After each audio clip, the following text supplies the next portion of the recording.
Oh, mister, un'avventura nella Serie B2 sarà impegnativa, diciamo un po' delle previsioni. Vabbè, previsioni a oggi sono un po' complicate.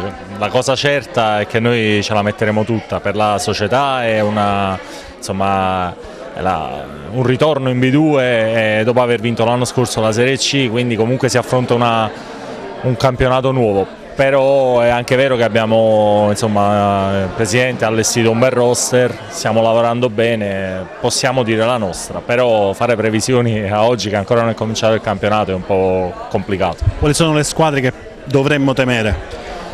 In realtà quest'anno si sono rafforzate tutte, ci sono parecchie squadre buone. Secondo me Santa Teresa su tutte, ma anche le Campane sono difficili da andare ad affrontare, specialmente da loro. E la prima la andiamo a fare proprio a Castellammare di Stabia. Squadra atleticamente è pronta.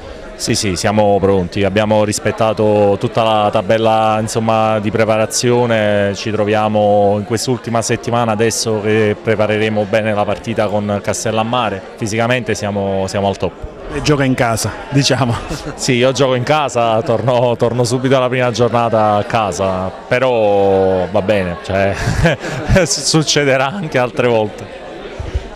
Sì, ripartiamo per un rilancio della pallavolo di Aragona con un progetto serio e forte. Abbiamo allestito una forte squadra, c'è tanto entusiasmo, c'è la novità che ritorniamo al Palanicosia dopo tanti anni, quindi c'è una grande attesa a questo programma, a questo progetto che abbiamo allestito.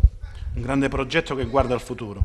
Sì, l'ho detto poc'anzi, è un progetto che vorremmo ritornare di nuovo in Serie A perché c'è sete di pallavolo femminile, in questi anni abbiamo visto sempre l'affetto dei tifosi, dei supporter, tanti sponsor che ci stanno aiutando in questo percorso, quindi ci sono tutti gli ingredienti per fare bene. Settore giovanile sempre di primo ordine. Senz'altro, quello è sempre il fiore all'occhiello della nostra società e addirittura anno dopo anno si aggiungono anche ragazzine provenienti dai paesi limitrofi. Ora abbiamo addirittura ragazzine che vengono da Cammarata, San Giovanni, Favara e quindi abbiamo più di 120 bambine che vengono seguite magistralmente da Carina Gotte e Francesca Scollo. Difatti hanno voluto fortemente continuare questo progetto di crescita del settore giovanile perché potevano benissimo continuare ad allenare anche la Serie B, però hanno preferito fare quello che gli piace di più fare, cioè dire stare con le ragazzine.